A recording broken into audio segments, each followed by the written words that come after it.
apaan? Tuh 3.000 Bu, 3.000. masih mahal. Nggak boleh 25.000. Ya bolehlah, ini soalnya di Cikarang hujan, banjir. Ya. Udah 5.000 dua ya, nggak apa-apa. Nih maksudku aku. Ini plastiknya. Bu Dini, tahu nggak Bu? Rumah yang di ujung itu loh Bu. Kasian deh Bu. Loh, kenapa emangnya Bu? Loh. Emangnya Bu Dini belum dengar ya? Itu kan sekeluarga Bu, meninggal kena COVID. Ya ampun, kasihan deh Bu. Iya. Bu Dini juga sudah dengar belum? Kalau tetangga-tetangga di sekitar rumah itu Bu, sering loh mendengar bapak itu menangis sendirian. Ya ampun. Bahkan Ibu sampai menjerit-jerit gitu loh. Sampai merinding saya. Ya ampun. Kasihan ya bapak itu. Ya, apa sih Bu ya? Kalau itu sih saya nggak tahu ya Bu ya. Pokoknya kasihan deh. Permisi Bu, Ya mau Pak. nanya rumahnya Pak Wisnu di mana ya? Rumahnya siapa Pak? Pak Wisnu. Ada alamatnya Pak? Pak. Ya, sebentar. Walah, rumahnya Pak Wisnu. Itu loh Pak, rumahnya yang di ujung itu. Oh yang Iya. pagernya warna hitam itu? Iya Pak, yang warna hitam itu. Oh ya. Terima kasih Bu. Ya Pak, sama-sama Pak. Itu Bu RT. Itu bukannya Pak Darmo ya Bu RT ya? Iya, bener Bu Dini. Itu tadi Pak Darmo. Pak Darmo itu sama dengan Pak Wisnu. Keluarganya Pak Darmo itu Bu, juga meninggal kena COVID. Masa sih Bu? Iya Bu, sekarang ini semakin ngeri aja ya COVID ya. Sudah semakin banyak yang kena. Misi, Pak Wisnu. Misi Pak. Pak Wisnu. Tapi kok kayak biasa-biasa aja ya Bu? Kayak nggak ada beban apa-apa gitu ya Bu? Ya ampun Bu Dini, masa sih nggak percaya sama saya? Malahan nih Bu, itu istri sama anaknya Pak Darmo yang meninggal. Anaknya itu Bu, masih kecil. Namanya si Rani ya, Rani namanya. Misi, Pak Wisnu. Misi Pak. Pak Wisnu. Iya Bu, si Bapak itu. Apa si Bapak nggak kena COVID juga ya Bu? Kok malah keluar-keluar ya Bu ya? Tadinya sih Pak Darmo juga kena COVID Bu. Pak Darmo itu termasuk OTG, orang tanpa gejala. Tapi dengar-dengar sih sekarang Pak Darmo sudah negatif Bu dari hasil tesnya. Pak Darmo itu sekarang sudah sehat walafiat. Bu, dari tadi kok ngomongin COVID terus. Tapi memang di sekitar sini, di perumahan ini, kemarin saya ke sana di gang sebelah itu udah ada 3 yang kena COVID. Ya Nah di sebelah lagi di gang yang situ belakang gang ini ada 2. Ini memang di perumahan ini banyak banget ini yang kena COVID. Bener tadi yang ibu-ibu ini omongkan, bener. Iya Mas Tukul, sekarang semakin lama itu semakin banyak yang kena COVID. Makanya kita harus hati-hati. Ya elah Mas Tukul Budini, saya itu cuman kesok ludah doang kok. Saya tuh sehat, bener deh sehat. Ya bukan soal sehat atau sakit Bu. Ya jaga-jaga, mau sehat mau sakit, ya semua harus pakai masker sekarang ini. Kalau misalnya kena sayuran saya gimana nanti?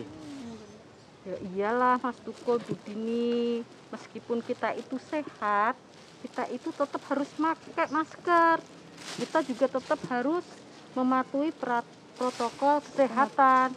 5M, oke? Oke. Kalau dilihat-lihat dari wajah Pak Darmo tadi ya Bu, kelihatannya wajahnya tuh memang seperti tidak ada apa-apa gitu ya, seperti seger-seger aja, seperti nggak ada beban apa-apa gitu. Tidak seperti itu loh Pak Wisnu. Iya Bu ya. Kira-kira Pak Darmo itu ke rumah Pak Wisnu mau ngapain ya? Misi, Pak Wisnu. Misi Pak. Pak Wisnu. Misi, Pak Wisnu. Siapa? Pak Wisnu. Saya Pak Darmo, Pak. Sama seperti Pak Wisnu. Saya anggota GKJ BK juga, Pak. Kebetulan rumah saya dekat sini loh, Pak. Oh, ada apa ya? Ini, Pak, saya mau nganterin makanan hasil saweran teman-teman untuk teman-teman yang lagi isolasi mandiri, Pak. Buat apa, Pak? Saya kan udah sehat. Iya, tapi saya dengar Bapak sudah lama loh nggak ada kabarnya. Teman-teman pada khawatir sama kondisi Bapak. Saya khawatir juga sama kondisi Bapak. Ya udah terserah, taruh di dekat situ aja, Pak. Kalau boleh, Pak, saya mengerti perasaan Bapak. Percaya deh, saya paham betul. Maaf ya, Pak. Saya sibuk nggak ada waktu, Pak. Saya tahu rasanya sendiri, ketakutan, kebingungan. Kemudian saya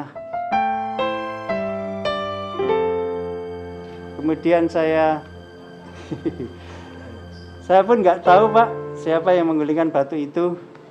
Yang saya tahu setelah itu saya begini saja, Pak. Barangkali saya nggak mampu berkata-kata mengenai yang saya rasakan. Nanti malam ada persekutuan daring via Zoom. Kalau Bapak berkenan ikut hadir Zoom nanti, Pak. Ini saya tinggalkan ID dan password untuk bergabung nanti ya, Pak.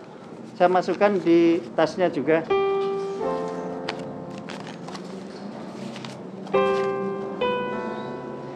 Kalau perlu bantuan apapun, saya selalu siap membantu Pak Wisnu. Saya pamit dulu ya, Pak.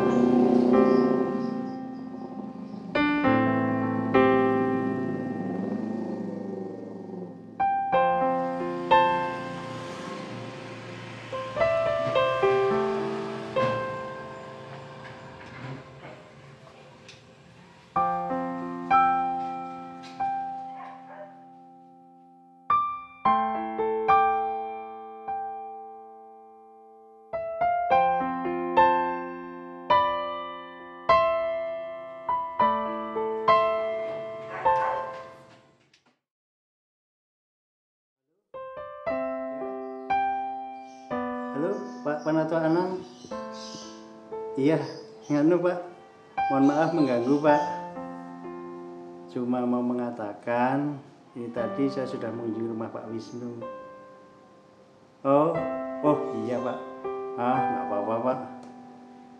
Tadi saya baca-baca di grup WA, katanya Pak Wisnu udah lama nggak bisa dihubungi, Pak.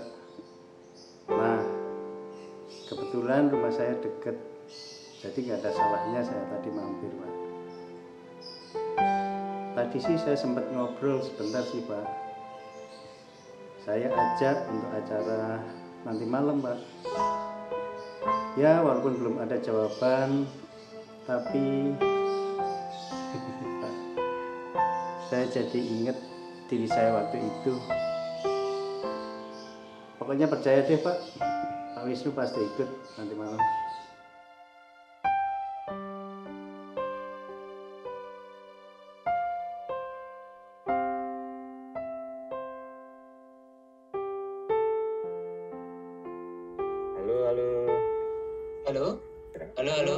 Halo, Pak Pendeta. Malam Pak Pendeta. Ya, malam. Malam Mas Enos, malam Pak Darmo, malam semuanya. Malam Pak Pendeta, apa kabar, Pak? Ya, puji Tuhan, ini sehat Pak Darmo. Ini kita nunggu yang lain ya, sambil nunggu yang lain. Ya. Oh iya Pak Pendeta, tadi saya ajakin Pak Wisnu juga loh. Barangkali nanti ditunggu sebentar lagi, Pak. Wih, Saya yakin Pak Wisnu pasti join nggak ya? Pak Wisnu. Wah, ini ya seru ini malam ini. Puji Tuhan. Semoga Pak Wisnu ya bisa hadir. Wah, kira-kira Pak Wisnu apa kabarnya ya, Pak? Sehat-sehat sih tadi, Pak. Hanya sepertinya masih terbeban banget gitu pikirannya. Iya. Kita semua berharap Pak Wisnu baik-baik ya. Pak Wisnu bisa kembali lah seperti dulu lagi. Iya, udah lama nih nggak ketemu Pak Wisnu soalnya.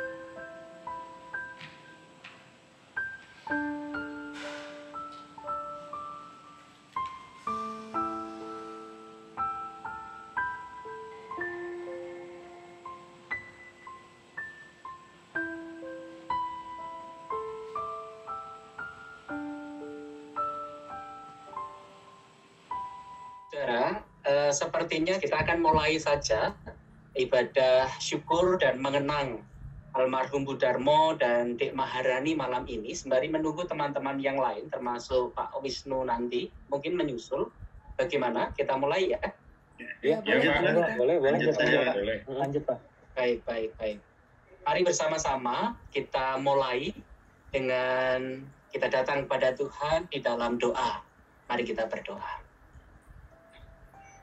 Kami bersyukur malam ini kami kembali diperjumpakan di dalam kebersamaan kami, ibadah syukur sekaligus ibadah mengenang almarhum Bu Darmo dan adik kami Maharani yang telah berpulang ke pangkuan Bapa di surga. Kematian adalah peristiwa yang membawa duka cita, tapi kami percaya dalam iman, percaya kami kematian orang percaya adalah kematian di dalam kemenangan karena kembali kepada Bapa di surga. Kami menunggu teman-teman yang lain termasuk Pak Wisnu, bila mereka boleh bersama dengan kami bergabung malam hari ini. Berikanlah penghiburan dan kekuatan kepada kami ya Allah. Di dalam Kristus Yesus Tuhan kami berdoa dan berserah. Amin.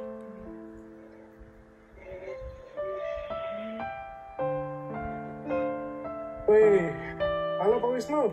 Wih, ada Pak Wisnu. Halo Pak Wisnu. Selamat malam Pak Wisnu. Selamat bergabung ya Pak. Wih, apa kabar Sehat, nih Pak Wisnu?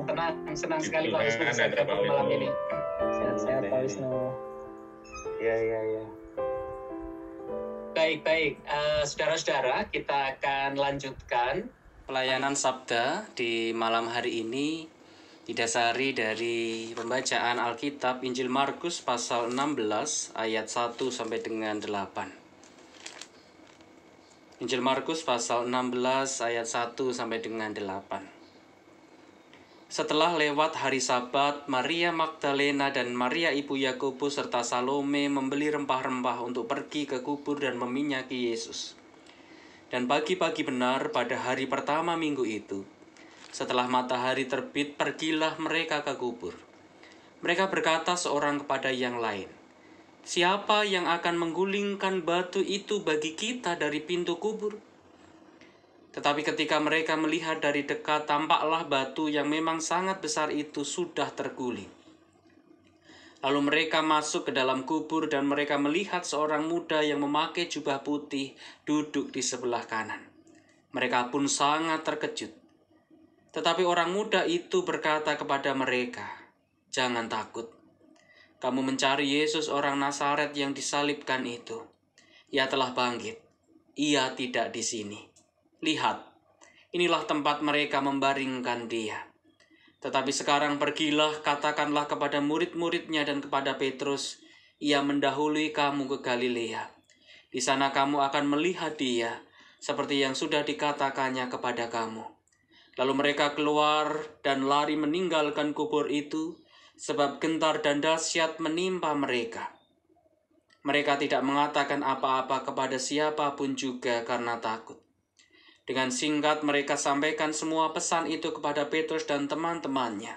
Sesudah itu Yesus sendiri dengan perantaraan murid-muridnya memberitakan dari timur ke barat berita yang kudus dan tak terbinasakan tentang keselamatan yang kekal itu. Berbahagialah setiap kita yang membaca, mendengar, terlebih kita yang terus berupaya menghidupi firman Tuhan dalam hidup kita hari lepas hari. Haleluya. Saudara-saudara yang terkasih di dalam Tuhan Yesus Kristus, siapa yang akan menggulingkan batu itu bagi kita dari pintu kubur? Kalimat pertanyaan ini muncul dari para perempuan, sahabat setia Yesus yang pagi-pagi benar pergi mengunjungi kubur Yesus. Sebuah pertanyaan yang tidak memerlukan jawaban, karena jawabannya sudah sangat jelas. Tidak ada seorang pun yang mampu menggulingkan batu itu. Mengapa? Pertama, batu penutup kubur itu sangat besar. Banyak ahli memperkirakan beratnya sekitar 1,5 sampai 2 ton. Berat yang sangat luar biasa. Yang kedua, pintu kubur itu tidak dibuat vertikal lurus, melainkan miring. Dan sekali batu itu didorong menutupi pintu yang miring, dibutuhkan tenaga berkali-kali lipat untuk membukanya. Ketiga, batu penutup itu diikat lagi dengan segel atau meterai. Siapapun yang merusaknya akan dihukum mati. Dan yang keempat, kubur itu dijaga oleh para prajurit yang terus bersiaga siang dan malam. Saudara-saudara yang terkasih dalam Tuhan, siapa yang akan menggulingkan batu itu bagi kita dari pintu kubur? Jelas jawabannya tidak seorang pun. Apalagi mereka yang datang adalah para perempuan dan berjumlah sangat sedikit.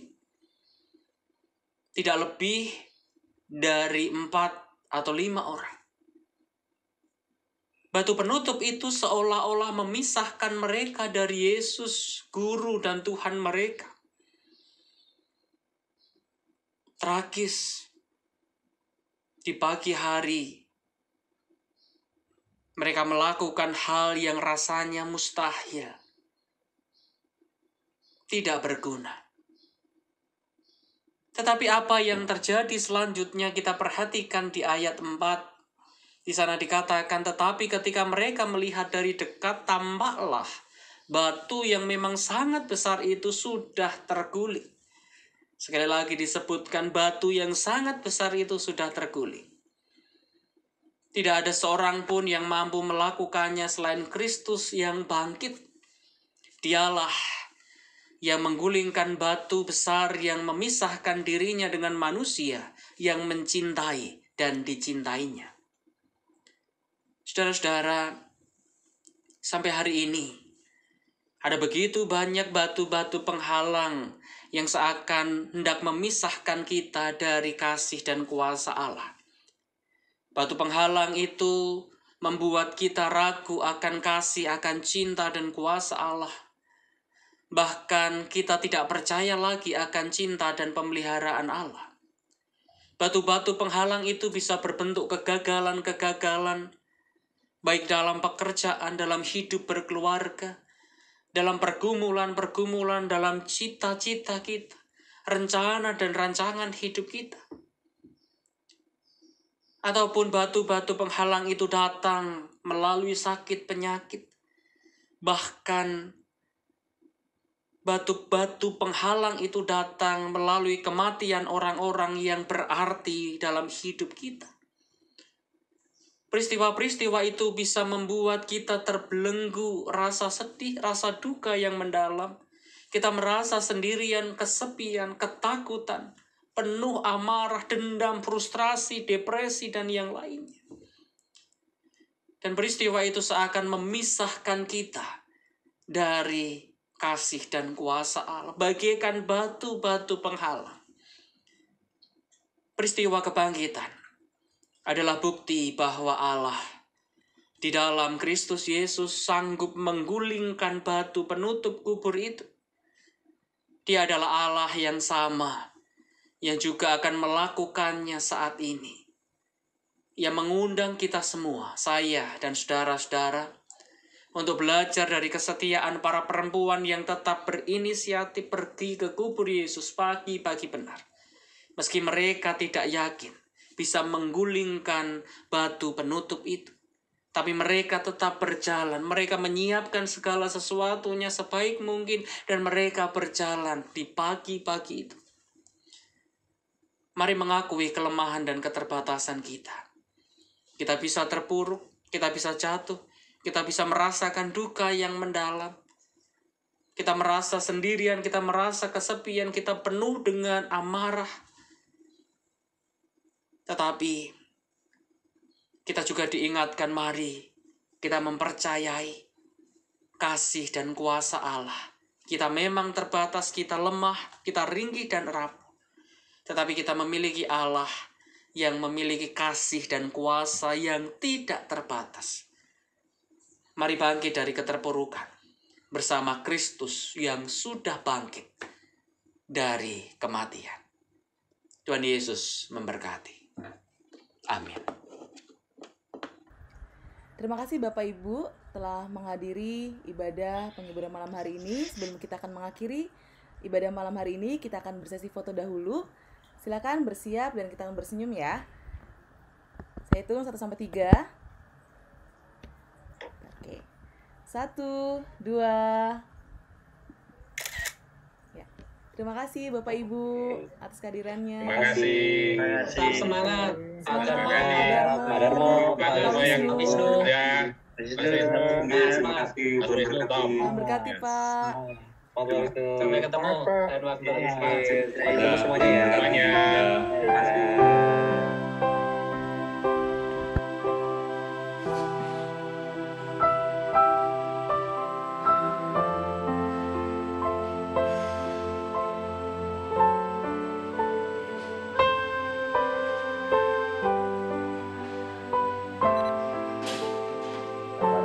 Sudah melewati masa kritis. Dan sekarang kita update terlebih dahulu perkembangan COVID-19 di Indonesia. Jumlah kasus terkonfirmasi COVID-19 terus bertambah. Pemerintah mengumumkan tambahan 8.000 kasus baru di Indonesia, sehingga kalau diakumulasikan total kasus positif corona menjadi 1.400.000 orang. Kemenkes melalui situs Satgas COVID-19 DOID juga mengumumkan penambahan jumlah 300 pasien positif COVID-19 yang meninggal dunia, sehingga menjadi 36.000 jiwa. Sementara WHO menghimbau agar negara-negara terus